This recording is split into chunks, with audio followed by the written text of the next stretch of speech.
இது சூப்பர் 60. இன்றைய நாளில் அறிய வேண்டிய அத்தனை செய்திகளையும் 60 நிமிடங்களில் தரும் விறுவிறுப்பான செய்தி தொகுப்பு. அந்த வகையில் முதலாவதாக ஈரோடு கிழக்கு தொகுதியில் 75% வாக்குகளை பெற்று திமுக அமோக வெற்றி பெற்றுள்ளது. ஈரோடு கிழக்கு தொகுதி இடைத்தேர்தலில் திமுக வேட்பாளர் சந்திரகுமார் அபார வெற்றி பெற்றார்.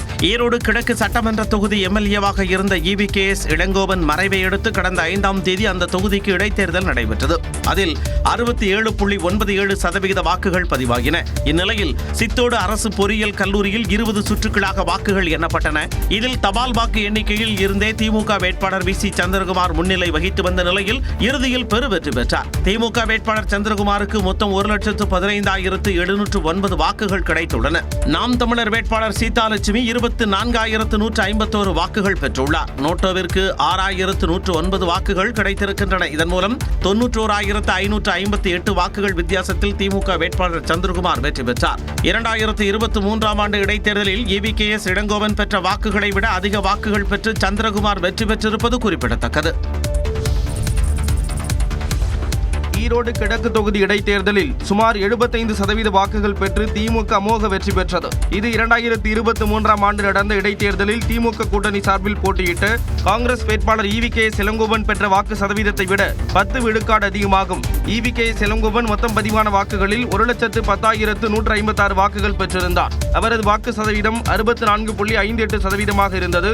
இப்போது வாக்குப்பதிவு சதவீதம் குறைந்த போதிலும் முந்தைய தேர்தலை விட திமுக வேட்பாளர் சந்திரகுமார் அதிக வாக்குகளை பெற்றுள்ளார். சந்திரகுமார் 1,15,709 வாக்குகள் பெற்றுள்ள நிலையில் அது பதிவான வாக்குகளில் 74.7% ஆகும்.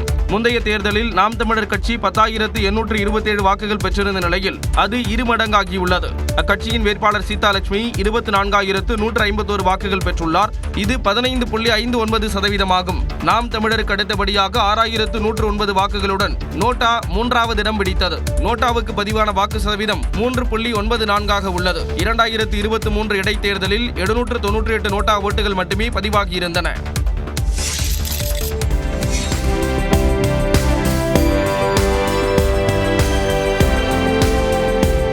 ஈரோடு கிழக்கு தொகுதி இடைத்தேர்தலில் வெற்றி பெற்ற திமுக வேட்பாளர் சந்திரகுமார் வெற்றி சான்றிதழை பெற்றுக்கொண்ட காட்சிகளே இவை. தேர்தல் வெற்றிக்கு பிறகு செய்தியாளர்களிடம் பேசிய சந்திரகுமார் 2026ஆம் ஆண்டு சட்டமன்ற தேர்தல் வெற்றிக்கு இது ஒரு முன்னோட்டம் எனவும் மக்கள் பிரச்சனைகளை கேட்டறிந்து செயல்படுவேன் எனவும் தெரிவித்தார். திராவிட முன்னேற்ற கழகத்திற்கும் இந்தியா கூட்டணிக்கும் எதிர்வருகின்ற 2026 சட்டமன்ற தேர்தலிலே மிகப்பெரிய வெற்றியை பெறுவதற்கான ஒரு சான்றான தேர்தலாகும். ஈரோடு கிழக்கு இடைத்தேர்தல் 2026ஆம் ஆண்டு சட்டமன்ற தேர்தலுக்கான ஒத்திகை எனவும் அமைச்சர் முத்துசாமி தெரிவித்தார். போட்டி வேறு யாரும் இல்லை, நாம் தமிழர் மட்டும்தான் என்று சொல்லுவது சரியாக எடுத்துக்கொள்ள முடியாது. அவர்கள் போட்டியிடவில்லை என்றாலும் திமுகவுக்கு எதிராக இருக்கிற கட்சிகள், எங்களுடைய கூட்டணிக்கு எதிராக இருக்கிற கட்சிகள் அனைத்தும் அவர்களோடு இருந்தது என்பதை யாரும் மறுக்க முடியாது. திமுக வெற்றியால் அண்ணா அறிவாலயத்தில் தொண்டர்கள் பட்டாசு வெடித்து கொண்டாட்டத்தில் ஈடுபட்டனர். ஈரோடு கிழக்கு தொகுதி இடைத்தேர்தலில் திமுகவை எதிர்த்து போட்டியிட்ட நாம் தமிழர் உட்பட 45 வேட்பாளர்களும் டெபாசிட் இழந்தனர். ஈரோடு இடைத்தேர்தலை அதிமுக, பாஜக உள்ளிட்ட பிரதான எதிர்க்கட்சிகள் புறக்கணித்த நிலையில் நாம் தமிழர் சார்பில் சீதாலட்சுமி களமிறங்கினார். தேர்தல் முடிவுகள் வெளியான நிலையில் அவர் 24,151 வாக்குகள் மட்டுமே பெற்றார். டெபாசிட்டை பெற பதிவான வாக்குகளில் 16.6% பெற வேண்டிய நிலையில் 15.59% பெற்றதால் சீதாலட்சுமி டெபாசிட்டை இழந்தார்.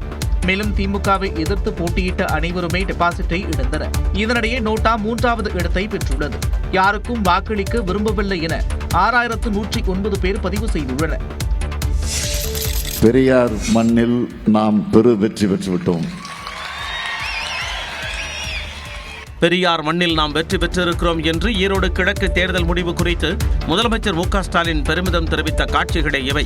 மத்திய பட்ஜெட்டில் தமிழ்நாடு புறக்கணிக்கப்பட்டதாக குற்றஞ்சாட்டி திருவள்ளூர் மாவட்ட திமுக சார்பில் ஆவடியில் கண்டன பொதுக்கூட்டம் நடைபெற்றது.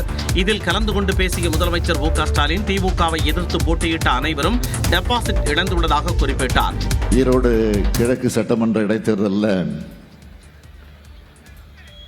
கழகத்தை எதிர்த்து போட்டியிட்ட அத்தனை பேரும் டெபாசிட் இழந்திருக்காங்க என்ற வெற்றி செய்தியை இந்த கூட்டத்தின் வாயிலாக உங்ககிட்ட தெரிவிச்சுக்கிறேன். தமிழக மக்களின் நம்பிக்கையை தொடர்ந்து காப்பாற்றி வருவதாகவும் முதல்வர் குறிப்பிட்டார். ஈரோட்டில் திமுக வெற்றி போலியானது என எதிர்க்கட்சித் தலைவர் எடப்பாடி பழனிசாமி தெரிவித்துள்ளார். எதிர்க்கட்சிகள் இல்லாததால் ஈரோடு கிழக்கு இடைத்தேர்தலில் திமுக வெற்றி பெற்றுள்ளதாக எதிர்க்கட்சித் தலைவர் எடப்பாடி பழனிசாமி விமர்சித்துள்ளார். யாருமே களத்தில் இல்லையே, இது வெற்றி இல்லையே, போலி வெற்றி. அந்த போலி வெற்றி கூட அங்க இருக்கிற வாக்காளர் ஓட்டுகளை இவங்களே திமுக போட்டாங்க. எங்க கட்சி நிர்வாகிகள் ஓட்ட பல ஓட்டை அவங்களே போட்டாங்க. ஓட்டு போட போகல கல் பார்த்தா எங்களுடைய முக்கிய பொறுப்பாளர்கள் ஓட்டையே திமுக பதிவு செஞ்சாங்க. டெல்லி தேர்தல் முடிவுகள் மூலம் இந்தியா கூட்டணி இருக்கிறதா என்ற கேள்வி எழுந்துள்ளதாக ஏபிஎஸ் கூறினார். இன்றைக்கு அந்த இந்தியா கூட்டணியில் அங்கமைக்கின்ற கட்சிகள்லாம் நாடாளுமன்றத்துக்கு தான் இது பொருந்தும், சட்டமன்றத்துக்கு பொருந்தாதுன்னு சொல்லிட்டாங்க. அப்படின்னா அந்த இந்தியா கூட்டணி எப்படி ஒற்றுமையாக இருந்து செயல்பட்டு அது வெற்றி பெற முடியும்? அதனால அந்த வாய்ப்பே இந்தியா கூட்டணிக்கு இனி அந்த வாய்ப்பு இல்லை என்று நான் நம்புகிறேன். 2026 ஆண்டு தேர்தலில் அதிமுக பலமான கூட்டணியை அமைக்கும் எனவும் எடப்பாடி பழனிசாமி தெரிவித்தார்.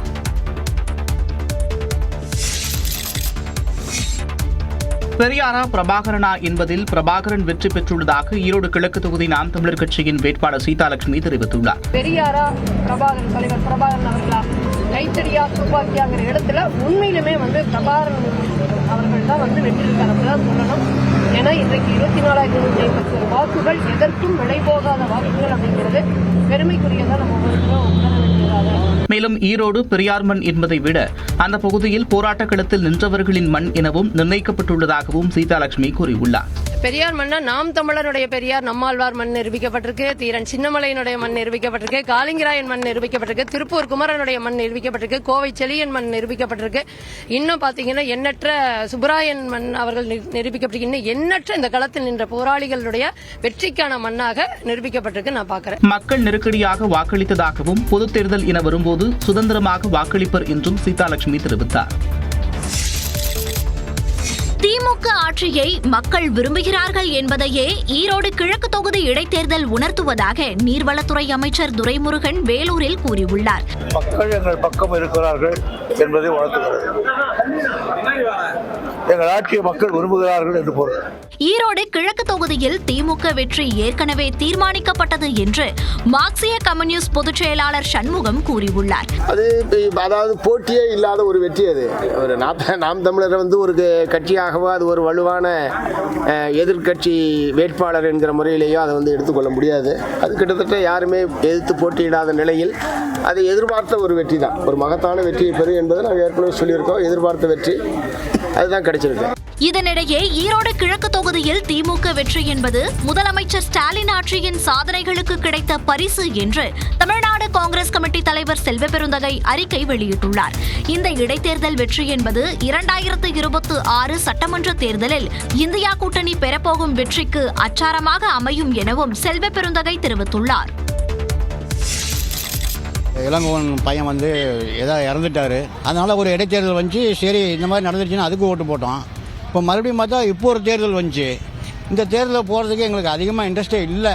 தேர்தல் அடிக்கடி வரனால ஒன்றும் பிரச்சனை இல்லை. ஏன்னா இருந்தாலும் நாங்கள் வாக்களிக்கிற எங்களோட கடமை இருக்குது தான். ஜாதகம் முதல்ல சீட்டு கொடுக்கறதுக்கு முன்னாடி எந்த கட்சிக்காரங்களா இருந்தாலும் சரி அவங்க ஜாதகத்தை நல்லா அலசி ஆராய்ஞ்சு ஆயுஸ்ராக நல்லா தீர்க்கமாக இருக்குன்னு சீட்டு கொடுங்க. எல்லா கட்சியும் சேர்ந்து நின்று இருக்கணும். இவங்க ஒன்று மட்டும் நின்று அதில் என்ன இவங்க ஜெயிச்சாங்க அவங்க ஜெயிச்சானுங்கள தோத்தம் ஜெயிச்சங்க கூடாது, புறக்கணிக்க கூடாது. இப்போ நாங்கள் எல்லாரும் புறக்கணிச்சா அப்புறம் எந்த ஆட்சி வரும்? யார் வந்தாலும் மக்களுக்கு நல்லா செஞ்சீங்களா சரி, விலைவாசி கொஞ்சம் கம்மியாக பண்ணீங்களா சரி. எந்த ஆட்சி வந்தாலும் திருட்டிலிருந்து அனைத்துமே நடந்துட்டு தான் இருக்குது. போதை ஜனத்துக்கு அனைத்தும் நடந்துட்டு தான் இருக்குது. கிழக்கு மண்டல தொகுதியில் இதோட 3வது எலெக்ஷன் முடிஞ்சிருக்கு. இதனால பொருளாதாரமும் பாதிப்பு, தொழில் எல்லாமே பாதிப்பு. ஈரோடு கிழக்கு இடைத்தேர்தலில் அதிமுக பாஜகவின் வாக்குகள் குறிப்பிடத்தகுந்த அளவு நோட்டாவுக்கு சென்றதாக அரசியல் விமர்சகர்கள் கருத்து தெரிவித்துள்ளனர். சீமானுக்கு கிடைத்த வாக்குகளில் பெரும்பாலானவை பாஜகவின் வாக்குகள் என அரசியல் விமர்சகர் ரவீந்திரன் துரைசாமி கூறியுள்ளார். சீமான் எடுத்ததில் 75% வாக்குகள் என்டிஏ வாக்குகள், மீதி ஒரு சொற்ப வாக்குகள் அதிமுகலேருந்து வந்திருக்கலாம் 8-16 ஆக்கியிருக்கிறாரு. பல ஆண்டுகளுக்கு பிறகு ஈரோடு கிழக்கில் திமுக நேரடியாக போட்டியிட்டதால் பிற கட்சிகளுக்கு செல்லும் வாக்குகளையும் பெற முடிந்ததாக பத்திரிகையாளர் RK தெரிவித்துள்ளார். என்னை பொறுத்தவரை பல ஓட்டர்ஸ் வரவில்லை, இப்போ போலிங் பூத்துக்கே வரவில்லை என்றதுதான் உண்மை நிலையா இருக்கிறது. ரெண்டாவது 75% வாக்குகள் இவருக்கு போலான வாக்குகள் எப்படி இவருக்கு வருதுன்னு பாத்தீங்கன்னா வேற ஒன்றும் கிடையாது. திமுக பல வருடத்துக்கு பிறகு முதல் முறையாக அங்க கண்டெஸ்ட் பண்ணுறது. தேர்தல் களத்தில் விஜயின் கட்சி இல்லை என்பதால் அவர்களின் வாக்குகள் யாருக்கு சென்றன என்பது கணிக்க முடியாததாக உள்ளதாக அரசியல் விமர்சகர்கள் கூறுகின்றனர். 27 ஆண்டுகளுக்கு பிறகு தலைநகர் டெல்லியில் தாமரை மலர்ந்துள்ளது.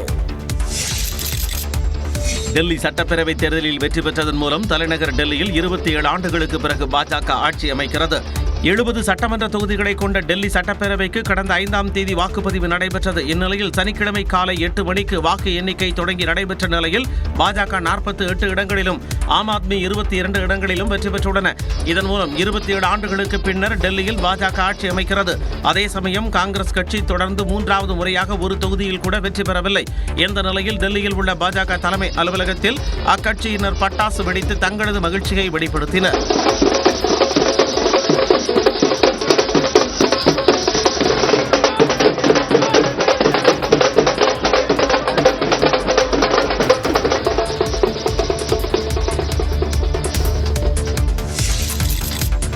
ஆம் ஆத்மியிடமிருந்து டெல்லி விடுதலை பெற்றுள்ளதாகவும் வருகிற சட்டசபையின் முதல் கூட்டத்தொடரில் ஆம் ஆத்மி அரசின் ஊழல் தொடர்பான CAG அறிக்கை தாக்கல் செய்யப்படும் எனவும் பிரதமர் மோடி தெரிவித்தார்.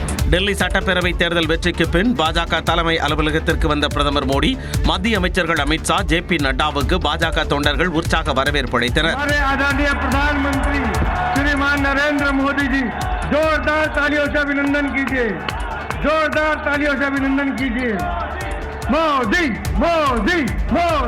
தொடர்ந்து உரையாற்றிய பிரதமர் மோடி ஊழலை ஒழிக்கப் போவதாக வந்த ஆம் ஆத்மி கட்சியினர் மிகப்பெரிய ஊழல்களை செய்ததாக குற்றம் சாட்டினார். पहले विधानसभा सत्र में ही CAG की रिपोर्ट सदन में रखी जाएगी.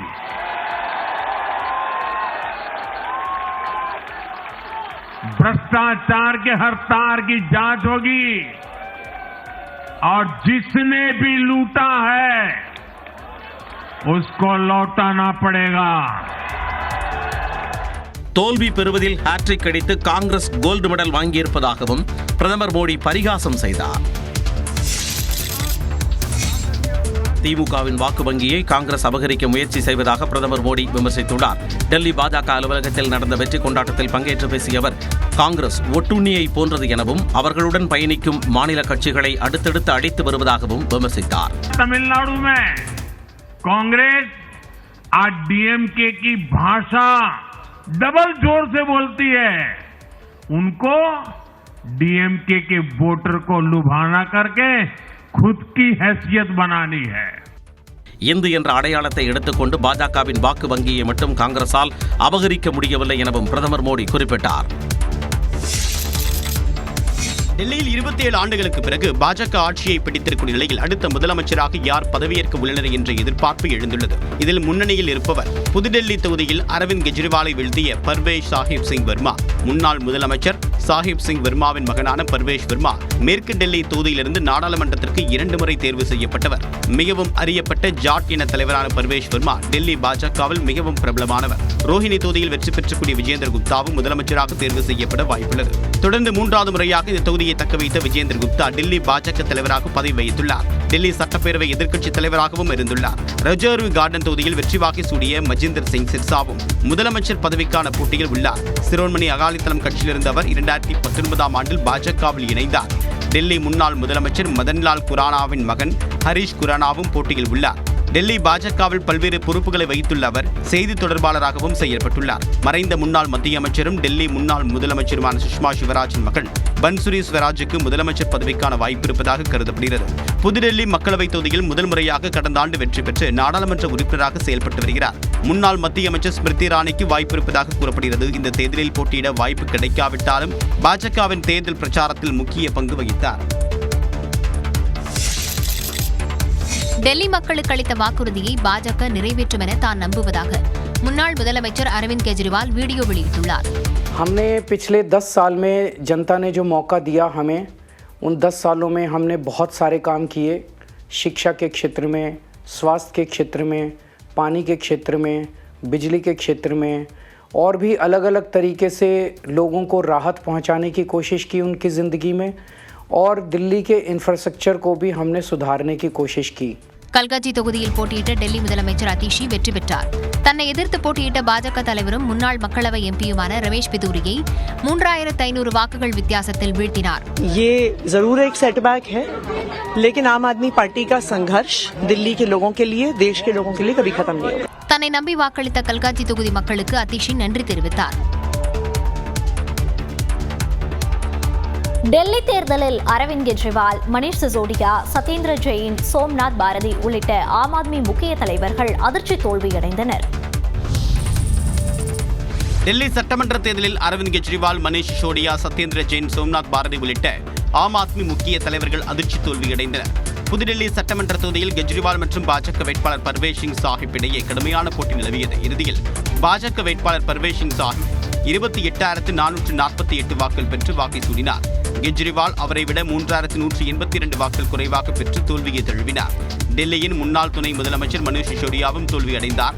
அவரை எதிர்த்து பாஜக சார்பில் களம் கண்ட தர்விந்தர் சிங் மர்வா 675 வாக்குகள் வித்தியாசத்தில் வெற்றி பெற்றார்.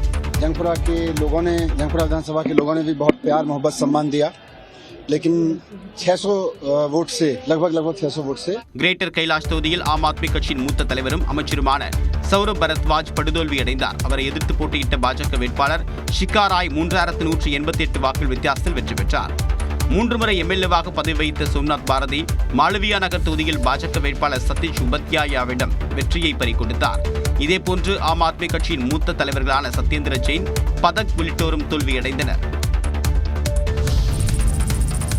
மதுபான கொள்கை ஊழல் குற்றச்சாட்டு, கெஜ்ரிவாலின் இல்லத்திற்கான நிதி உள்ளிட்டவை டெல்லி சட்டப்பேரவைத் தேர்தலில் ஆம் ஆத்மி கட்சி தோல்வியை தழுவியதற்கான முக்கிய காரணங்களாக பார்க்கப்படுகிறது. தலைநகர் டெல்லியில் 2 சட்டமன்ற தேர்தல்களில் அடுத்தடுத்து வெற்றி பெற்ற அசத்திய ஆம் ஆத்மி கட்சி தற்போது படு தோல்வியை சந்தித்துள்ளது. இதற்கு முக்கிய காரணமாக கருதப்படுவது அக்கட்சியின் மதுபான கொள்கை. டெல்லியை மதுப்பிரியர்களின் கூடாரமாக மாற்றிவிட்டதாக ஆம் ஆத்மி அரசு மீது பாஜக தொடர்ந்து குற்றம் சாட்டி வந்தது. ஒரு பாட்டில் வாங்கினால் ஒரு பாட்டில் இலவசம் என்ற கொள்கை பொதுமக்கள் மத்தியில் கடுமையான விமர்சனத்திற்கு ஆளானது. இது மட்டுமல்லாமல் புதிய கொள்கையில் ஊழல் நடந்ததாக குற்றஞ்சாட்டப்பட்ட அரவிந்த் கெஜ்ரிவால், மணீஷ் சிசோடியா, சஞ்சய் சிங் உள்ளிட்ட முக்கிய தலைவர்கள் கைது செய்யப்பட்டு சிறையில் அடைக்கப்பட்டனர். அதேபோல கெஜ்ரிவாலின் இல்லமும் சர்ச்சைக்குள்ளானது. அவரது இல்லத்தை சீரமைக்க 33 கோடி ரூபாய் செலவிடப்பட்டதாக மத்திய தணிக்கை அதிகாரி கூறியதைத் தொடர்ந்து பாஜக இதனை பரப்புரை ஆயுதமாக கையில் எடுத்தது. விஐபி கலாச்சாரத்தை எதிர்த்து பேசி வந்த கெஜ்ரிவால் அதனை மீறிவிட்டதாக குற்றம் சாட்டியது. இந்த விவகாரத்தில் பாஜகவுக்கு சமமாக ஆம் ஆத்மி மீது ராகுல் காந்தியும் குற்றச்சாட்டுகளை முன்வைத்து பரப்புரை மேற்கொண்டார். டெல்லி சட்டப்பேரவை தேர்தலில் இஸ்லாமியர்கள் மற்றும் நடுத்தர வர்க்கத்தினரின் வாக்குகள் எந்த கட்சிக்கு கிடைத்துள்ளன என்பதை வரைகலை மூலம் நெறியாளர் சிவரஞ்சனி விளக்கியுள்ளார். மொத்தம் 28 தொகுதிகளில் மிடில் கிளாஸ் இவங்களுடைய வாக்குகள் அதிகமாக இருக்கு. அந்த 28 தொகுதிகளில் பிஜேபி 20 தொகுதிகளை கைப்பற்றி இருக்கு. ஆம் ஆத்மி வசம் 8 தொகுதிகள் தான் இருக்கு. அப்போ இதுலையும் ஆம் ஆத்மி இழந்த அந்த 15 தொகுதிகள் பிஜேபிக்கு தான் போயிருக்கு. அதை நாம பார்க்க முடியுது. முக்கியமாக சொல்லணும்னா இதுக்கு அவங்க கொடுத்த தேர்தல் வாக்குறுதிகள் ஒரு முக்கியமான காரணம் அப்படின்னு நம்ம சொல்லலாம். இவங்களை ஃபோக்கஸ் பண்ணி ஆம் ஆத்மியும் சரி, காங்கிரஸ் கட்சியும் சரி, பாரதிய ஜனதா கட்சியும் சரி நிறைய வாக்குறுதிகளை கொடுத்தாங்க. அதுல முக்கியமான ஒண்ணு பெண்களுக்குன்னு மாதம் ஊக்கத்தொகை கொடுக்கும் திட்டம். இது தமிழ்நாட்டில் இருந்து வருது, நமக்கே தெரியும். அந்த வகையில் அவங்க அனௌன்ஸ் பண்ணியிருந்தாங்க. அதுல ஆம் ஆத்மி கட்சி 2,100 ரூபாய் மாதம் தருவோம்னு சொல்லியிருந்தாங்க. அதை பிஜேபி கொஞ்சம் இன்க்ரீஸ் பண்ணி 2,500 ரூபாய் மாதம் தருவோம்னு சொன்னாங்க. அது மட்டும் கிடையாது, எரிவாயு அதாவது சிலிண்டர்ஸ்க்கான மானியமும் அவங்க அனௌன்ஸ் பண்ணியிருந்தாங்க. இதற்கு முந்தைய சட்டமன்ற தேர்தல்களில் எப்பவுமே அவங்க தொடர்ச்சியா ஆம் ஆத்மி கட்சிக்கு மட்டும்தான் அவங்களுடைய வாக்குகளை செலுத்தி வந்திருக்காங்க.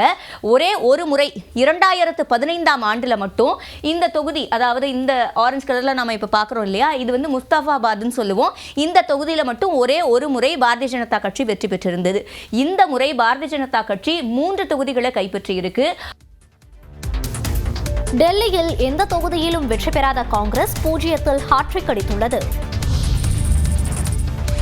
டெல்லியில் தொடர்ந்து 3 முறை ஆட்சி அமைத்த காங்கிரஸ் தற்போது தொடர்ந்து 3வது முறையாக ஒயிட் வாஷ் ஆகியுள்ளது. 1998ஆம் ஆண்டு இறுதியில் டெல்லி முதலமைச்சராக ஷீலா தீட்சித் பதவியேற்றார். அவர் 2013ஆம் ஆண்டு வரை பதவி வகித்தார். 2010ஆம் ஆண்டு ஷீலா தீட்சித்தின் 3வது ஆட்சி காலத்தில்தான் டெல்லியில் காமன்வெல்த் போட்டிகள் நடைபெற்றன. உலக தரத்தை மிஞ்சும் வகையில் போட்டிகள் நடத்தப்பட்டிருந்தாலும் ஊழல் குற்றச்சாட்டுகளின் எதிரொலியாக 2013ஆம் ஆண்டு நடைபெற்ற சட்டமன்ற தேர்தலில் வெறும் 8 தொகுதிகளை மட்டுமே காங்கிரஸ் கைப்பற்றியது.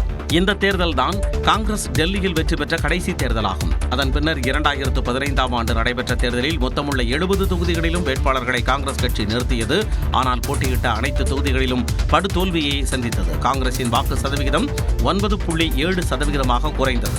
இதேபோல 2020ஆம் ஆண்டிலும் 66 தொகுதிகளில் வேட்பாளர்களை காங்கிரஸ் களமிறக்கியது. அப்போதும் அக்கட்சியின் வேட்பாளர்கள் 63 பேர் டெபாசிட் இழந்தனர். வாக்கு சதவிகிதம் 4.26 சுருங்கியது. தற்போதைய தேர்தலில் 70 தொகுதிகளிலும் காங்கிரஸ் சார்பில் வேட்பாளர்கள் நிறுத்தப்பட்டனர். ஆனால் ஒரு தொகுதியை கூட கைப்பற்றாமல் ஹாட்ரிக் தோல்வியை காங்கிரஸ் பதிவு செய்துள்ளது. அதே நேரத்தில் வாக்கு சதவிகிதம் மட்டும் 6.34% உயர்ந்துள்ளது.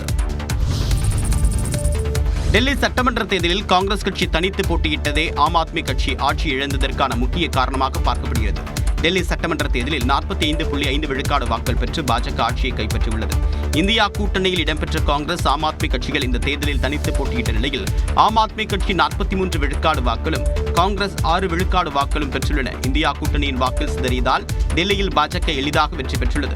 ஆம் ஆத்மி கட்சியின் முக்கிய வேட்பாளர்கள் அனைவரும் குறைந்த வாக்கு வித்தியாசத்தில் பாஜகவிடம் தோற்றனர். அதே நேரத்தில் அந்த தொகுதிகளில் காங்கிரஸ் கணிசமான வாக்குகளை பெற்றதால் பாஜக வெற்றி பெற்றுள்ளது. குறிப்பாக ஆம் ஆத்மி கட்சியின் ஒருங்கிணைப்பாளரும் முன்னாள் முதலமைச்சருமான அரவிந்த் கெஜ்ரிவால், முன்னாள் துணை முதலமைச்சர் மணீஷ் சிசோடியா, அமைச்சர் சௌரப் பரத்வாஜ், சோம்நாத் பாரதி உட்பட 11 பேரின் வெற்றியை காங்கிரஸ் கட்சி பறித்துள்ளது. கடந்த 2020 சட்டமன்ற தேர்தலில் 5 விழுக்காடு வாக்குகளை கூட பெறாத காங்கிரஸ் கட்சி இந்த தேர்தலில் 6% மேல் வாக்குகளை பெற்றுள்ளது.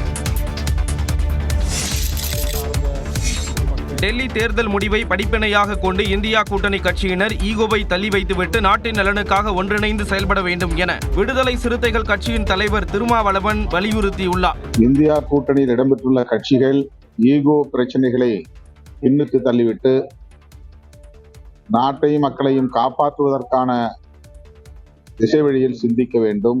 அதேபோல் டெல்லி தேர்தல் முடிவை வைத்து தமிழ்நாட்டில் உள்ள அரசியல் கட்சி தலைவர்களும் இந்தியா கூட்டணியின் தோல்வியை ஒப்புக்கொள்ள தொடங்கிவிட்டதாக தமிழிசை சவுந்தரராஜன் தெரிவித்தார். ஈகோவை நீங்க தவிர்க்கலன்னா நீங்க கோ அப்படின்னு மக்கள் சொல்லிடுவாங்கன்னு அவருக்கே இப்ப தெரிஞ்சிருச்சு. அதுக்கு டெல்லி தேர்தலே ஒரு உதாரணம். இப்ப டெல்லி தேர்தலில் பாஜகவிற்கு வெற்றியை அவர் ஒத்துக்கொள்ள முடியாத நிலையில் அவர் இந்தி கூட்டணியின் அவல நிலையையும் ஒத்துக்கொள்ள முடியாத சூழ்நிலையில் இருக்கிறார் என்பது அவரது உள்ளுணர்வு காண்பிக்கிறது. இதுவே இன்று அவர்கள் தோல்வியை ஏறக்குறைய ஒத்துக்கொள்ள ஆரம்பித்துக் கொண்டிருக்கிறார்கள் என்பதுதான். தமிழகத்தில் திமுக கூட்டணியிலும் பிளவு இருப்பதாக தமிழிசை கூறினார். மத்திய அரசு வட்டிக்கடையா நடத்துகிறது என முதலமைச்சர் மு.க. ஸ்டாலின் காட்டமாக கேள்வி எழுப்பியுள்ளார். மத்திய அரசு நடத்துவது ஆட்சியா அல்லது வட்டிக்கடையா என்று முதலமைச்சர் மு.க. ஸ்டாலின் ஆவேசமாக கேள்வி எழுப்பினார். மத்திய பட்ஜெட்டில் தொடர்ந்து தமிழ்நாடு புறக்கணிக்கப்படுவதை கண்டித்து தமிழ்நாடு முழுவதும் திமுக சார்பில் கண்டன பொதுக்கூட்டம் நடைபெற்றது. இதில் ஆவடியில் நடைபெற்ற கூட்டத்தில் முதலமைச்சர் மு.க. ஸ்டாலின் பங்கேற்றார். மாநிலங்களுக்கு நிதி தராத ஒன்றிய அரசு கடன் தருது. அது வட்டி இல்லாத கடன் தான். வடக்குல நடக்கிறது ஆட்சியா இல்ல வட்டி கடையா? எங்கு தேர்தல் வருகிறதோ அந்த மாநிலங்களின் பெயர்கள் மட்டுமே மத்திய பட்ஜெட்டில் இடம்பெறுவதாகவும் முதலமைச்சர் விமர்சித்தார். அனைத்து மாநிலங்களுக்கான ஒன்றிய பட்ஜெட்னு சொல்லிட்டு பீகார் பீகார் பீகார்னு 6 முறை சொல்லுகிறார் அமைச்சர் நிர்மலா சீதாராமன் அவர்கள். என்ன காரணம்? ஏன்னா அங்கதான் சட்டமன்ற தேர்தல் வரப்போகுது விரைவில். கடந்த முறை நிதி அறிக்கையில் என்னாச்சு? ஆந்திரான்னு அறிவிச்சாங்க.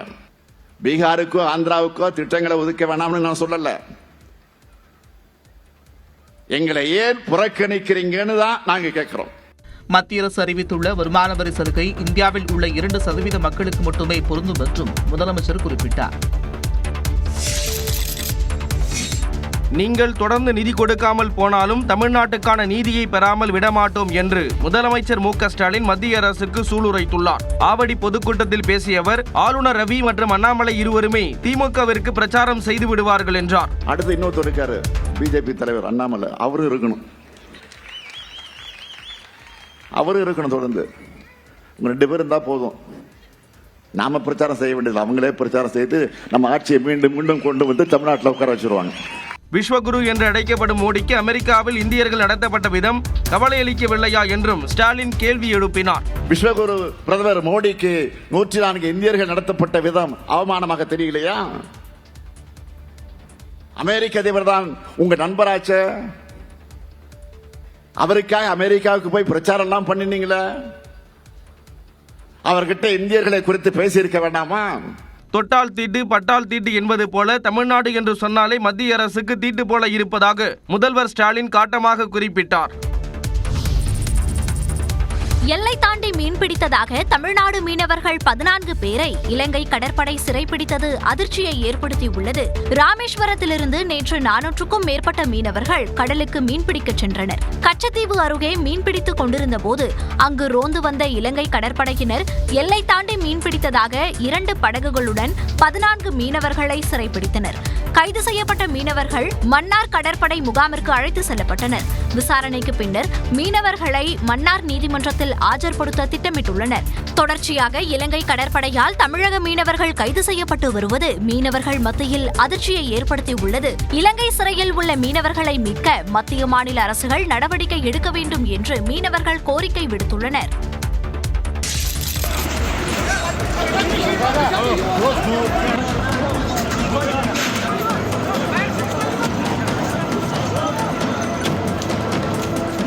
கொழுந்துவிட்டு எரிந்த இந்த காட்சிகள் ஜம்மு காஷ்மீரின் சோனாமார்க் பகுதியில் படம் பிடிக்கப்பட்டவை. கந்தர்பல் மாவட்டத்தில் சோனாமார்க் பகுதியில் பிரதானமான வணிக வளாகம் இயங்கி வருகிறது. இந்த வளாகத்தில் மிகவும் நெருக்கமாக 40க்கும் மேற்பட்ட கடைகள் அமைந்திருந்தன. இந்த கடைகளில் நேற்றிரவு பயங்கர தீ விபத்து நேரிட்டது. இதில் ஏராளமான பொருட்கள் தீயில் கருகின.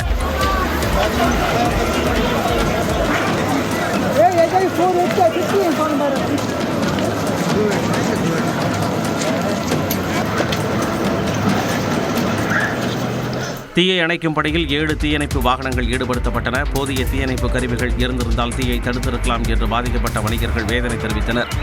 சோனாமார்க் பகுதியில் நேர்ந்த தீ விபத்தில் கடைகள் எரிந்த நிலையில் பாதிக்கப்பட்ட வணிகர்களுடன் உதவுவதாக ஜம்மு காஷ்மீர் முதலமைச்சர் உமர் அப்துல்லா உறுதியளித்துள்ளார்.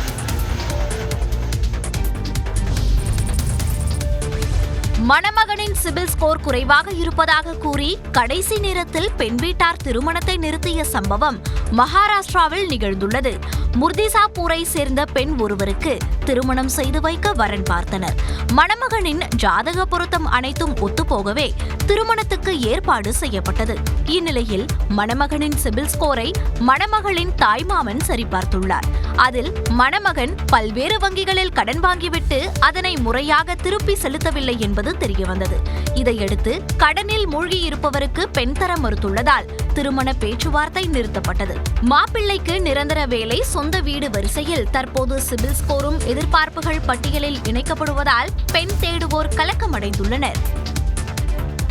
மகா கும்பமேளாவில் இதுவரை 40 கோடிக்கும் அதிகமானோர் புனித நீராடி உள்ளனர்.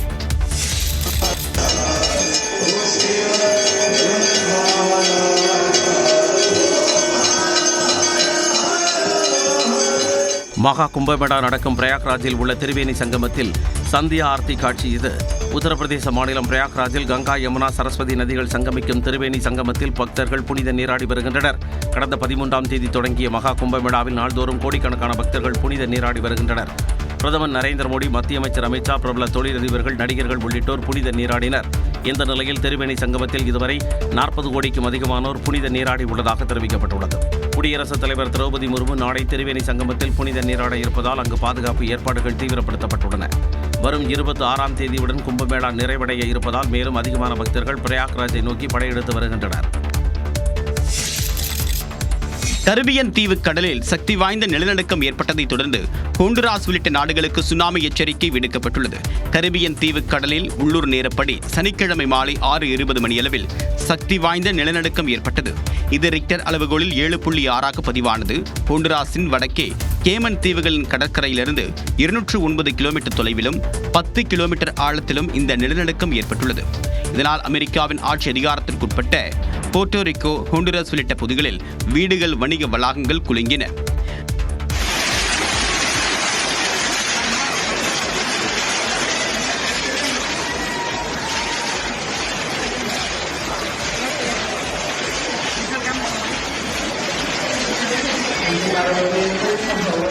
நிலநடுக்கத்தை தொடர்ந்து போர்ட்டோரிக்கோ தீவு, வெர்ஜின் தீவு பகுதிகளில் சுனாமி எச்சரிக்கை விடுக்கப்பட்டது.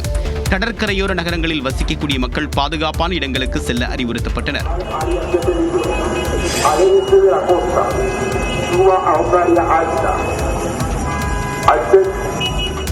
அமெரிக்காவின் அட்லாண்டிக் மற்றும் வளைகுடா கடற்கரை பகுதிகளில் சுனாமி ஏற்பட வாய்ப்பில்லை என்று அமெரிக்க புவியியல் ஆய்வு மையம் தெரிவித்துள்ளது. ஆளுநர் மாளிகையில் நடந்த நிகழ்ச்சியில் ஆளுநர் RN ரவி உற்சாகமாக நடனமாடியுள்ளார்.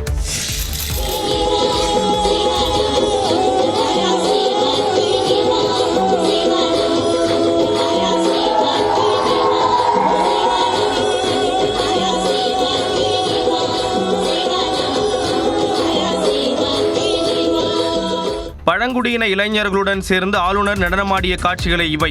மத்திய அரசின் மை பாரத் திட்டத்தின் கீழ் பழங்குடியினர் இளைஞர் பரிமாற்ற நிகழ்ச்சியின் துவக்க விழா சென்னை ஆளுநர் மாளிகையில் நடைபெற்றது. இதில் மத்திய பிரதேசம், சத்தீஸ்கர், ஜார்க்கண்டில் இருந்து வந்த பழங்குடியின மாணவர்கள் ஆளுநர் RN ரவிக்கு தங்கள் பாரம்பரிய முறைப்படி தலைப்பாகை அணிவித்து கௌரவித்தனர். இது அந்த ஊரு தலப்பாக்கட்டு. முன்னதாக பழங்குடியின மாணவர்களிடையே கலந்துரையாடிய ஆளுநர் RN ரவி சமூக ஊடகங்களால் அனைவரும் இணைந்துள்ள நிலையில் மொழி என்பது மக்கள் வளர்ச்சிக்கு தடையல்ல என தெரிவித்தார். और वो बोलेगा तमिल में, आप सुनोगे हिंदी में. ये एप्लीकेशन डेवलप हो रहा है और डेवलप कौन कर रहा है जानते हो? IIT मद्रास. இந்தியாவில் பழங்குடியின மக்கள் மிகவும் பின்தங்கிய நிலையில் இருப்பதாக தெரிவித்த அவர் அதை கருத்தில் கொண்டே மை பாரத் உள்ளிட்ட பல திட்டங்களை பிரதமர் உருவாக்கியுள்ளதாக கூறினார். தமிழ்நாடு ஆளுநர் RN ரவியை மாற்ற வேண்டாம், அவர் திமுகவுக்காக நன்றாக பிரச்சாரம் செய்கிறார் என துணை முதலமைச்சர் உதயநிதி ஸ்டாலின் பேசியுள்ளார். திருவள்ளூர் மாவட்டம் செங்குன்றத்தில் நடைபெற்ற திமுக கண்டன பொதுக்கூட்டத்தில் பேசிய துணை முதலமைச்சர் உதயநிதி ஸ்டாலின் நிதி ஆயோக் சமர்ப்பித்த அறிக்கையில் 13 துறைகளில் தமிழ்நாடு முதலிடம் பிடித்துள்ளதாக கூறினார். முதலமைச்சர் சட்டமன்றத்தில் சொன்னார், ஆளுநர் பேசி எந்த உரையோ சட்டமன்ற குறிப்பில் ஏறாது, நாங்க கொடுத்திருக்கிற உரை தான் சட்டமன்ற குறிப்பில் ஏறணும்னு சொன்னார். உடனே வெளிநடப்பு பண்ணி செஞ்சு போயிட்டார். இந்திய வரலாற்றிலேயே, தமிழ்நாடுடைய சட்டமன்ற வரலாற்றிலேயே சட்டமன்றத்திற்கு வாக்கிங் போறதுக்கு வர்ற ஒரே ஆளுநர் நம்முடைய ஆளுநர் RN ரவி அவர்கள் தான். இதேபோன்று திருநெல்வேலியில் நடைபெற்ற திமுக பொதுக்கூட்டத்தில் பேசிய அக்கட்சியின் நாடாளுமன்ற குழு தலைவர் கனிமொழி, மத்திய அரசுக்கு அதிக அளவில் GST செலுத்தும் தமிழ்நாட்டிற்கு மத்திய அரசு 58,000 கோடி ரூபாய் மட்டுமே வழங்குவதாகவும், உத்தரப்பிரதேசத்திற்கு 2,55,000 கோடி ரூபாய் வழங்குவதாகவும் தெரிவித்தார். ஒவ்வொரு நிதிநிலை அறிக்கையிலும் நம்மை நோகடிக்கக்கூடிய வகையிலே இங்கே இருக்கக்கூடிய தமிழ் மக்களை சுரண்டக்கூடிய வகையிலே ஒரு பட்ஜெட்டை போட்டு GSTயால நீங்க கொண்டு வரதால தமிழ்நாட்டுக்கு இழப்பு இருக்கிறது என்று சொன்னோம். அந்த இழப்பு 20,000 கோடி, அதை நாங்க தந்துடுவோம், நீங்க கொடுத்தீங்களா? இதேபோன்று தமிழ்நாட்டின் பல்வேறு மாவட்டங்களில் மத்திய அரசின் நிதிநிலை அறிக்கையை கண்டித்து பொதுக்கூட்டங்கள் நடைபெற்றன. மத்திய அரசின் நிதிநிலை அறிக்கையில் தமிழ்நாடு புறக்கணிக்கப்பட்டிருக்கிறது என்றும் ஏழை எளிய மக்களுக்கு பயன்படாத வகையில் இருக்கிறது என்றும் கண்டித்து மாநிலம் முழுவதும் இந்திய கம்யூனிஸ்ட் கட்சியினர் கண்டன ஆர்ப்பாட்டத்தில் ஈடுபட்டனர். திருப்பத்தூரில் மத்திய அரசின் நிதிநிலை அறிக்கை நகல் எரிப்பு போராட்டத்தில் ஈடுபட்டவர்கள் மத்திய அரசுக்கு எதிராக கோஷமிட்டனர். விருதுநகர் மாவட்டம் ராஜபாளையத்தில் நிதிநிலை அறிக்கை நகலை எரிக்க முயன்ற போது இந்திய கம்யூனிஸ்ட் கட்சியினருக்கும் காவல்துறையினருக்கும் இடையே தள்ளுமுள்ளி ஏற்பட்டது.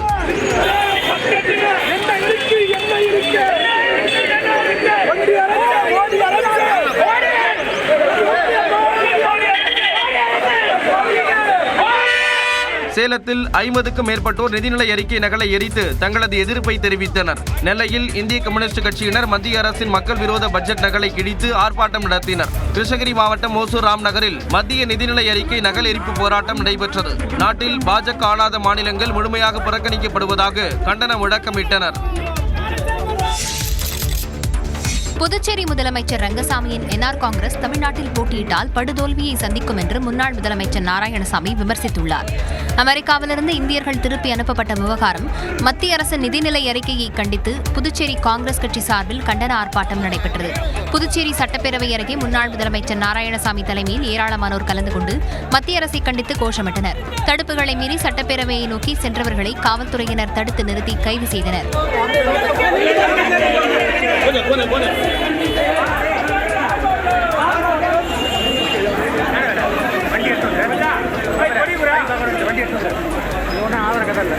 பின்னர் செய்தியாளர்களிடம் பேசிய நாராயணசாமி முதலமைச்சர் ரங்கசாமி சந்தர்ப்பவாத அரசியல்வாதி என்று விமர்சித்தார்.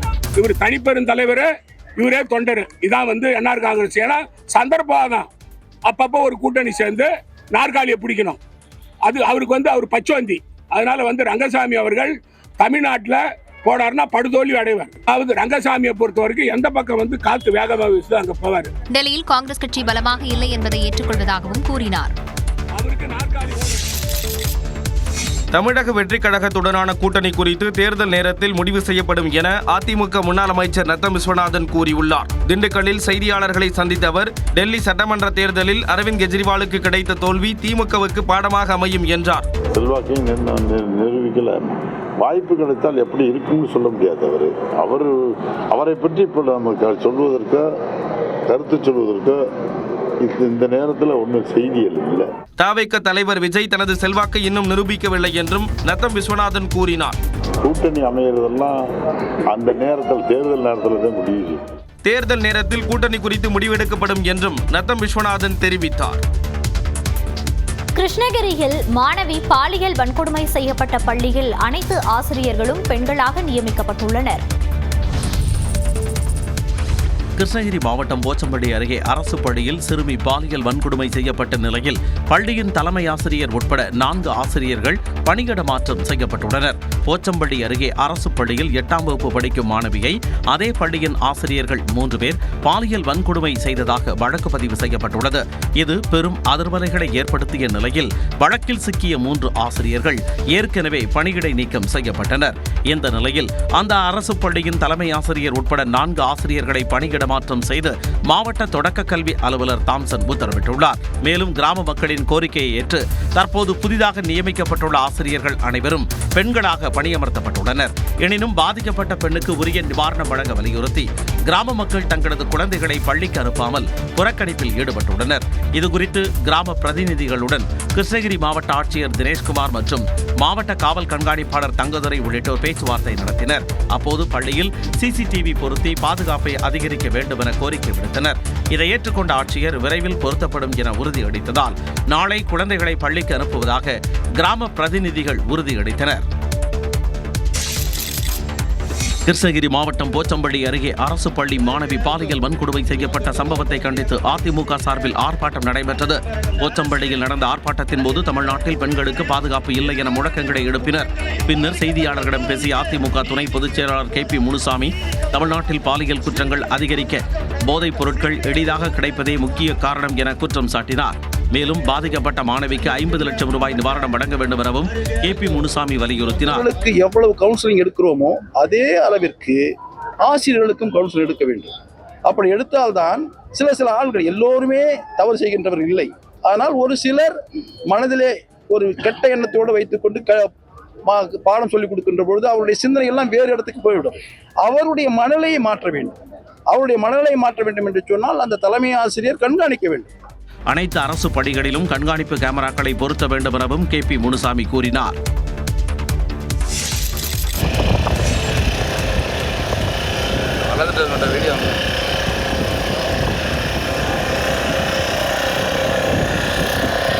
பாம்பனில் புதிதாக அமைக்கப்பட்டுள்ள ரயில்வே பாலத்தில் ரயிலை இயக்கியும் கப்பல்களுக்காக பாலத்தை மேலே உயர்த்தியும் 2வது முறையாக ஒத்திகை நடந்த காட்சிகளை இவை.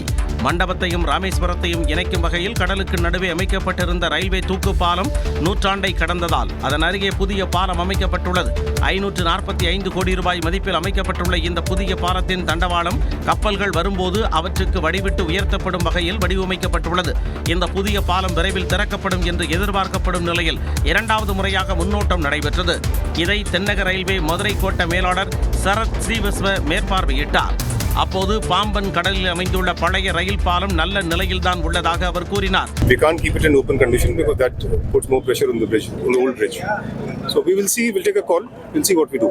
புதிய பாலம் திறப்பு விழா தொடர்பாக இதுவரை அதிகாரப்பூர்வ அறிவிப்பு வெளியாகவில்லை என்றும் அவர் குறிப்பிட்டார். தமிழ்நாட்டில் 12,110 கோடி ரூபாய் அளவுக்கு பயிர்க்கடன் தள்ளுபடி செய்யப்பட்டுள்ளதாக அமைச்சர் பெரிய கருப்பன் தெரிவித்துள்ளார்.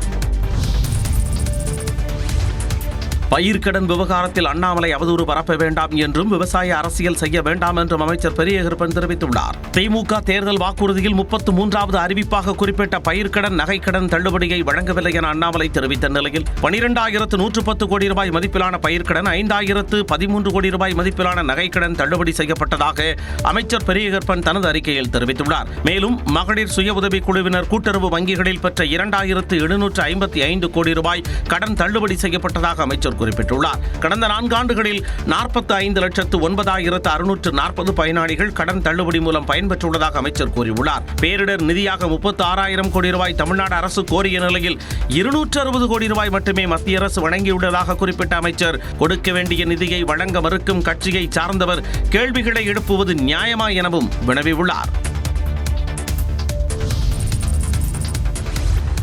தமிழ்நாடு ஆசிரியர் கல்வியியல் பல்கலைக்கழகத்தின் செயல்பாடுகளை கண்காணித்து சீர்திருத்தத்துக்கு பரிந்துரைகளை வழங்கும்படி தலைமைச் செயலாளருக்கு உயர்நீதிமன்றம் உத்தரவிட்டுள்ளது. சென்னை செம்மஞ்சேரியில் உள்ள பேராசிரியர் SA கல்வியியல் கல்லூரிக்கு பல்கலைக்கழக இணைப்பு வழங்க மறுத்து தமிழ்நாடு ஆசிரியர் கல்வியியல் பல்கலைக்கழகம் உத்தரவிட்டதற்கு எதிராக தாக்கல் செய்யப்பட்ட மேல்முறையீட்டு மனு உயர்நீதிமன்றத்தில் விசாரணைக்கு வந்தது. அப்போது கல்லூரி நிர்வாகம் சார்பில் ஆஜரான மூத்த வழக்கறிஞர் சங்கரன் ஆய்வுக்குழு குறிப்பிட்டிருந்த குறைகளை சுட்டிக்காட்டி அது குறித்த ஆவணங்களை சமர்ப்பிக்க பல்கலைக்கழகம் அறிவுறுத்தியதாகவும் ஆவணங்கள் சமர்ப்பிக்கப்பட்ட போதும் அவற்றை பரிசீலிக்கப்படவில்லை எனவும் வாதிட்டார். இதனை ஏற்றுக்கொண்ட நீதிபதிகள் பல்கலைக்கழகத்தின் உத்தரவை ரத்து செய்து உத்தரவிட்டனர். மேலும் கல்லூரி நிர்வாகம் சமர்ப்பித்த ஆவணங்களின் அடிப்படையில் இணைப்பு வழங்குவது குறித்து பரிசீலனை செய்து 15 நாட்களில் புதிய உத்தரவை பிறப்பிக்க வேண்டும் என பல்கலைக்கழகத்துக்கு உத்தரவிட்டனர். தமிழ்நாட்டில் உள்ள அரசு பல்கலைக்கழகங்களில் அண்மை காலமாக முறைகேடுகள் நடப்பதாக சுட்டிக்காட்டிய நீதிபதிகள் தமிழ்நாடு ஆசிரியர் கல்வியியல் பல்கலைக்கழகத்தின் செயல்பாடுகளை கண்காணித்து அதனை சீர்திருத்துவதற்கான ஆலோசனைகளை வழங்கும்படி தலைமைச் செயலாளருக்கு உத்தரவிட்டனர்.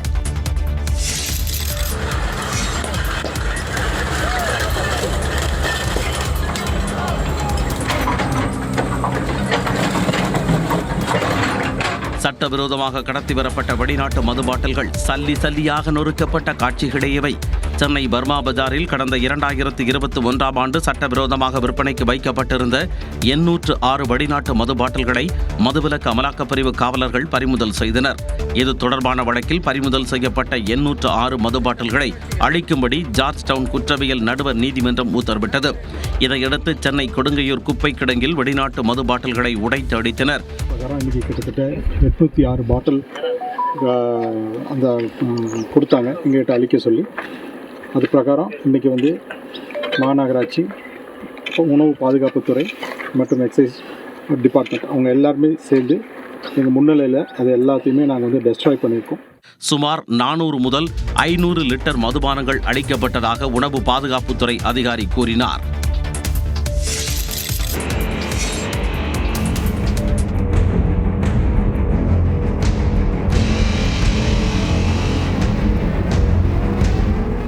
கோயம்புத்தூர் மாவட்டம் மேட்டுப்பாளையம் அருகே கட்டாஞ்சி மலையடிவார பகுதியில் யானை கூட்டம் புகுந்ததால் பரபரப்பு ஏற்பட்டது. வனப்பகுதியிலிருந்து வெளியேறிய யானைகள் கட்டாஞ்சி மலையடிவார பகுதியில் உள்ள பேக்கரியின் கதவை முட்டி உடைத்தன. பின் தோட்டத்திற்குள் புகுந்த யானைகள் தென்னை மரங்களை நாசம் செய்தன. தகவல் அறிந்து விரைந்த வனத்துறையினர் பொதுமக்கள் உதவியுடன் பட்டாசுகளை வெடித்து யானைகளை விரட்டினர்.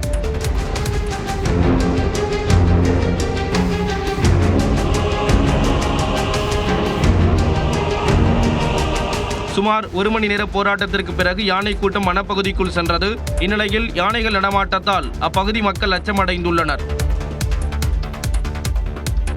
நிதி நிறுவனத்தில் முதலீடு செய்த பெண்ணிடம் பணத்தை திருப்பி தருவதாக கூறி அழைத்து பாலியல் வன்கொடுமை செய்த சம்பவம் சோகத்தை ஏற்படுத்தியுள்ளது. வேலூரில் குளிர்பானத்தில் மயக்க மருந்து கலந்து கொடுத்து பெண்ணை தாக்கி பாலியல் வன்கொடுமை செய்ததாக 3 பெண்கள் உட்பட 6 பேர் மீது வழக்கு பதிவு செய்யப்பட்டுள்ளது. காஞ்சிபுரத்தை சேர்ந்த பெண் ஒருவர் திருவண்ணாமலையை சேர்ந்த அல்தாப் தாசின் என்பவரின் நிதி நிறுவனத்தில் 15 லட்சம் ரூபாய் முதலீடு செய்ததாக கூறப்படுகிறது. இந்நிலையில் தனது பணத்தை அப்பெண் திருப்பி கேட்டபோது வேலூரில் உள்ள தங்கும் விடுதிக்கு வரவழைத்ததாக கூறப்படுகிறது. அங்கு சென்ற பெண்ணை கிரிஜா, மகேஷ், புவனா, ராஜ்குமார் மற்றும் தேவி ஆகியோர் சேர்ந்து தாக்கியதாகவும், குளிர்பானத்தில் மயக்க மருந்து கொடுத்து அல்தாப் தாசின், மகேஷ், ராஜ்குமார் ஆகியோர் கூட்டு பாலியல் வன்கொடுமை செய்ததாகவும் புகார் அளித்துள்ளார். வேலூர் எஸ்பி மதிவாணனிடம் பாதிக்கப்பட்ட பெண் அளித்த புகாரில் வீடியோ எடுத்து வைத்து தன்னை அவர்கள் மிரட்டுவதாகவும் தெரிவித்துள்ளார். இதையடுத்து அல்தாப் தாசின், கிரிஜா, ராஜ்குமார், மகேஷ், புவனா மற்றும் தேவி ஆகியோர் மீது வேலூர் அனைத்து மகளிர் காவல் நிலையத்தினர் வழக்கு பதிவு செய்து விசாரணை மேற்கொண்டு வருகின்றனர். மாவட்டம் ஏற்காட்டில் பள்ளி மாணவிகள் 12 பேருக்கு பாலியல் தொல்லை அளித்ததாக போக்சோ சட்டத்தின் கீழ் ஆசிரியர் கைது செய்யப்பட்டுள்ளார். ஏற்காட்டில் உள்ள அரசு உண்டு உறைவிட மேல்நிலைப் பள்ளியில் சேலம் மாவட்ட குழந்தைகள் நல அலுவலர்கள் விழிப்புணர்வு நிகழ்ச்சியை நடத்தினர். அப்போது 12 மாணவிகள் அறிவியல் ஆசிரியர் இளையகண்ணு மீது பாலியல் புகார் தெரிவித்துள்ளனர். இதையடுத்து துறை ரீதியான நடவடிக்கை எடுக்கப்பட்டு இளையகண்ணு பணியிடை நீக்கம் செய்யப்பட்டார். இதுகுறித்து மாவட்ட குழந்தைகள் பாதுகாப்பு அலுவலர் சேலம் அனைத்து மகளிர் காவல் நிலையத்தில் புகார் அளித்தார். இதனால் ஆசிரியர் இளையகண்ணு மீது போக்சோ பிரிவுகளின் கீழ் வழக்கு பதிவு செய்யப்பட்டது. இதனிடையே இளையகண்ணு தலைமறைவானதை தொடர்ந்து அவரது செல்போன் சிக்னலை வைத்து சென்னையில் அவரை கைது செய்த தனிப்படை காவலர்கள் நீதிமன்றத்தில் ஆஜர்படுத்தி சிறையில் அடைத்தனர். பொள்ளாச்சி அருகே அரசு உயர்நிலைப் பள்ளியில் பழையகால மரபு விளையாட்டுகளை மாணவர்கள் உற்சாகத்துடன் விளையாடி மகிழ்ந்தனர்.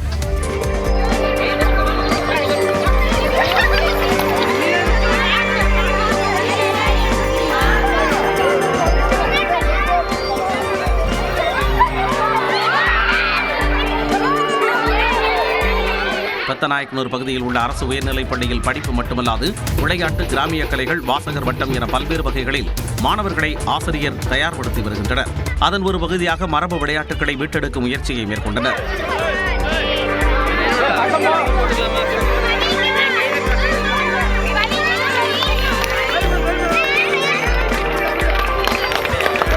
கண்ணாமூச்சி, பாண்டி ஆட்டம், கொலகொலையா முந்திரிக்கா, டயர் வண்டி, உரியடித்தல் உள்ளிட்ட விளையாட்டுகளை மாணவர்கள் குழுவாக விளையாடி மகிழ்ந்ததை ஆசிரியர்களும் பெற்றோர்களும் கண்டு மகிழ்ந்தனர். மாணவர்கள் செல்போன், கணினி என முடங்கிவிடாமல் ஓடியாடி விளையாடும் நோக்கில் இந்த முயற்சி மேற்கொள்ளப்பட்டதாக ஆசிரியர்கள் தெரிவித்தனர்.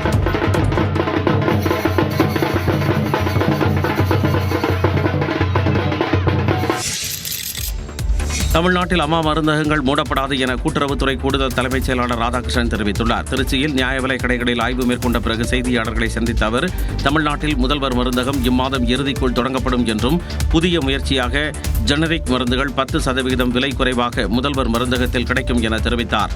முதல்வர் மருந்தகங்கள் அமைக்க 300 தனிநபர்கள் மற்றும் 440 சொசைட்டிகள் உரிமம் பெற்றுள்ளதாக கூறிய கூட்டுறவுத்துறை செயலர் ராதாகிருஷ்ணன், தமிழ்நாடு முழுவதும் 898 கடைகள் திறக்கப்பட உள்ளதாக கூறினார். டெஃபினட்டாங்க, அது நான் உங்ககிட்ட தெளிவுபடுத்த சொல்கிறேன். ஏற்கனவே கூட்டுறவு மூலமாக 2 வகையான மருந்தகங்கள் செயல்பட்டு வருது. ஒன்று கூட்டுறவு ஆல் ஏற்படக்கூடிய மருந்தகங்கள், இன்னொன்று அம்மா மருந்தகங்கள். இது ரெண்டும் தொடர்ந்து செயல்படும். இது ஒரு வித்தியாசமான. தொடர்ந்து பேசிய அவர், ரேஷன் அரிசி தேவை உள்ளவர்கள் மட்டும் வாங்கிக் கொள்ள வேண்டும் என்றும், தேவையில்லாதவர்கள் அட்டையை மாற்றிக்கொண்டால் வேறு ஒருவருக்கு பயனுள்ளதாக இருக்கும் என தெரிவித்தார். கடலூர் அருகே தற்கொலை செய்து கொண்ட மாணவியின் உடலை வாங்க மறுத்து குடும்பத்தினர் போராட்டத்தில் ஈடுபட்டனர். கடலூர் மாவட்டம் மேல்பட்டாம்பாக்கத்தில் அரசு உதவி பெறும் பள்ளி மாணவி சந்தேகத்துக்கு இடமான வகையில் உயிரிழந்ததாக கூறி பெற்றோர் உடலை வாங்க மறுத்து போராட்டத்தில் ஈடுபட்டனர். விழுப்புரம் சீனிவாசன் நகரை சேர்ந்த கோவஸ்ரீ என்ற 14 வயது சிறுமி மேல்பட்டாம்பாக்கத்தில் உள்ள பள்ளி விடுதியில் தங்கி 9ஆம் வகுப்பு படித்து வந்தார். இந்நிலையில் வெள்ளிக்கிழமை மாலை பள்ளி விடுதி கழிவறையில் தூக்கிட்ட நிலையில் கிடந்தார். அவரை மீட்ட வார்டன் மற்றும் பள்ளி நிர்வாகிகள் மருத்துவமனைக்கு அழைத்து சென்று பரிசோதித்த போது மாணவி உயிரிழந்ததாக மருத்துவர்கள் தெரிவித்தனர். இந்த நிலையில் தனது மகள் விடுதி உணவு சரியில்லை என்று புகார் தெரிவித்ததாகவும், இதனால் மாணவியை அடித்தே கொன்றுவிட்டதாக தாய் வித்யாஸ்ரீ குற்றம் சாட்டினார். கோவஸ்ரீ உடலை பிரேத பரிசோதனைக்காக கடலூர் அரசு மருத்துவமனையில் அனுப்பி வைக்கப்பட்டுள்ள நிலையில் உடலை வாங்க மறுத்து மாணவியின் உறவினர்கள் போராட்டம் நடத்தினர். என் பாப்பா மர்மமான முறையில தான் இறந்திருக்கா. அவ தூக்குல தொங்குனதுக்கு ஒரு ஆதாரமும் கிடையாது. எதுவுமே இல்லாத போது நாங்க எப்படி சார் நம்புவோம்? அவங்க ஃபர்ஸ்ட் மேனேஜ்மெண்ட், அவங்க வார்டன், நைட் டியூட்டி இருந்த ஷிஃப்ட்ல இருந்த எல்லாருமே கூப்பிட்டு அவங்க விசாரிச்சாதான் சார் எங்களுக்கு தெரியும். நாங்க அது வரைக்கும் எங்க பாப்பா பாடி நாங்க வாங்க மாட்டோம் சார். மாணவியின் உறவினர்கள் போராட்டம் நடத்தியதால் கடலூரில் பரபரப்பு நிலவியது. சென்னையில் மாநகராட்சி மருத்துவமனையில் மருத்துவர் இல்லாததால் கர்ப்பிணிக்கு குழந்தை இறந்து பிறந்ததாக குற்றச்சாட்டு எழுந்துள்ளது. சோழிங்கநல்லூர் அருகே உள்ள கண்ணகி நகரைச் சேர்ந்த தீபாவிற்கு வெள்ளிக்கிழமை இரவு பிரசவ வலி ஏற்பட்டதால் அருகே உள்ள மாநகராட்சி நகர்ப்புற சமுதாய நல மருத்துவமனைக்கு அழைத்துச் சென்றனர். அங்கு மருத்துவர் இல்லை என கூறி திருவல்லிக்கேணியில் உள்ள அரசு கஸ்தூரிபா காந்தி மருத்துவமனைக்கு கர்ப்பிணியை அனுப்பி வைத்தனர். அங்கு அவருக்கு குழந்தை இறந்து பிறந்தது. குழந்தை இறந்ததற்கு கண்ணகி நகரில் உள்ள மாநகராட்சி மருத்துவமனையில் மருத்துவர்கள் இல்லாததே காரணம் என குற்றஞ்சாட்டி தீபாவின் குடும்பத்தினர் மருத்துவமனையை முற்றுகையிட்டனர். ஒய்ஃபுக்கு ரொம்ப ப்ளீடிங் ஆச்சு. அந்த நேரத்துல பிரசவம் பார்த்துருக்கணும். பிரசவம் பார்க்காம ஒய்ஃபை கோஸ் ஹாஸ்பிட்டலுக்கு எழுதி கொடுக்குறாங்க. நான் கோஸ் ஹாஸ்பிட்டலுக்கு போற டைம்ல என் பையன் செத்துட்டான், என் குழந்தை செத்துட்டான். அதுவும் அவங்க என்ன சொல்றாங்க, டாக்டர் நீங்க ஒரு 10 நிமிஷத்துக்கு முன்னாடி வந்தா என் குழந்தைய காப்பாத்தி இருக்கலாம்னு சொல்றாங்க. டாக்டர் ஏன் இல்லைன்னு கேட்டா, நான் 7 ஹாஸ்பிட்டலுக்கு 4 டாக்டர் தான் பகல்ல பாப்பாங்களாம். அது யாரோட தப்பு? எல்லாத்துக்கும் காரணம் இவங்க தான்.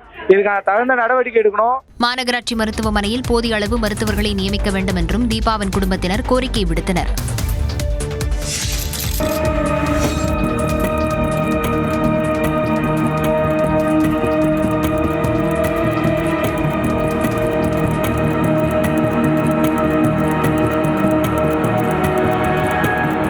வேலூர் மாவட்டம் குடியாத்தத்தில் வீட்டிற்குள் புகுந்த நாகப்பாம்பு படமெடுத்து ஆடியதால் வீட்டில் இருந்தவர்கள் கதிகலங்கி போயினர். புவனேஸ்வரிப்பேட்டை பகுதியைச் சேர்ந்த மகேஸ்வரி என்பவர் வீட்டில் வேலை செய்து கொண்டிருந்த போது கழிவுநீர் கால்வாயில் இருந்த நாகப்பாம்பு ஒன்று வீட்டிற்குள் புகுந்ததைக் கண்டு கூச்சலிட்டார். வீட்டின் திரைச்சீலை மீது ஏறிய நாகப்பாம்பு படமெடுத்து ஆடியதால் தீயணைப்புத் துறைக்கு தகவல் அளித்தனர்.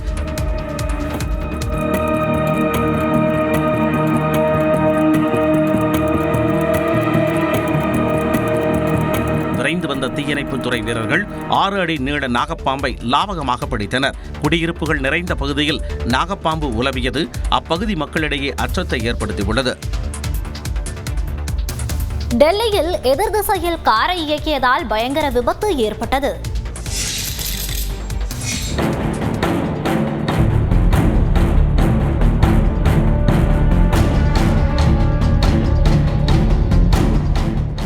டெல்லி மீரட் இடையே பரபரப்பான தேசிய நெடுஞ்சாலையில் எதிர் திசையில் காரை இயக்கிய ஒருவர் ஏற்படுத்திய தொடர் விபத்து இது. டெல்லி மீரட் நெடுஞ்சாலையில் கடந்த வெள்ளிக்கிழமை சாலையின் எதிர் திசையில் கார் ஒன்று அதிவேகமாக சென்றது. இதனால் விதிகளை பின்பற்றியபடி வாகனங்களை இயக்கியவர்கள் அச்சமடைந்தனர். பில்குவா கோட்வாலி என்ற பகுதியில் எதிர் திசையில் வந்த வாகன ஓட்டி பைக் ஒன்றின் மீது பலமாக மோதினார். இதனால் அடுத்தடுத்து கார், வாகனங்கள் என தொடர் விபத்து நேரிட்டது. இதன் சிசிடிவி காட்சி வெளியாகியுள்ளது.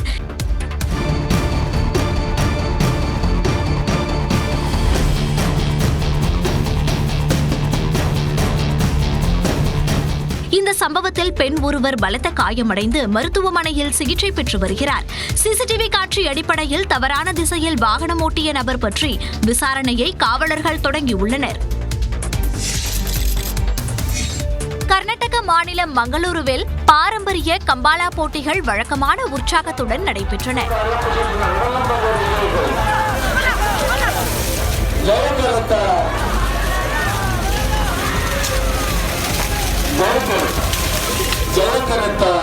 பதினைந்தாவது முறையாக நடத்தப்பட்ட கம்பாலா போட்டியில் எருதுகளுடன் வீரர்களும் சீறி பாய்ந்தனர்.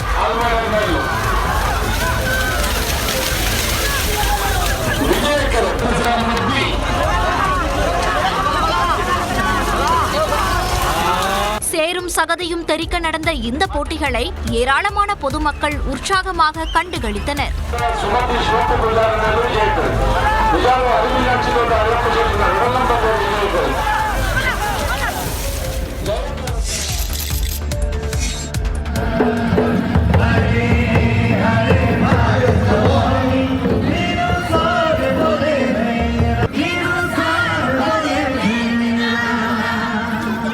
அசாம் மாநிலத்தில் நடைபெறவுள்ள உலக சாதனை முயற்சிக்காக நடன கலைஞர்கள் பயிற்சி எடுக்கும் ஒத்திகை காட்சிகள் தான் இவை. அசாம் மாநிலத்தில் பாரம்பரிய நடனமான ஜூமார் புகழ் பெற்றதாகவும் வரும் 24ஆம் தேதி அசாம் மாநிலம் கவுகாத்தியில் உலக சாதனை முயற்சியாக ஒரே நேரத்தில் ஆயிரக்கணக்கானோர் ஜூமார் நடனமாட இருக்கின்றனர்.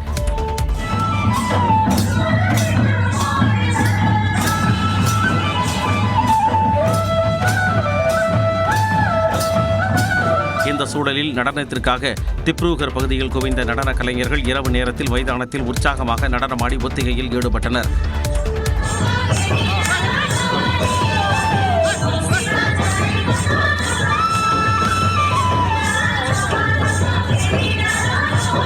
இந்த உலக சாதனை நிகழ்ச்சியில் பிரதமர் நரேந்திர மோடியும் கலந்து கொள்ள இருக்கிறார்.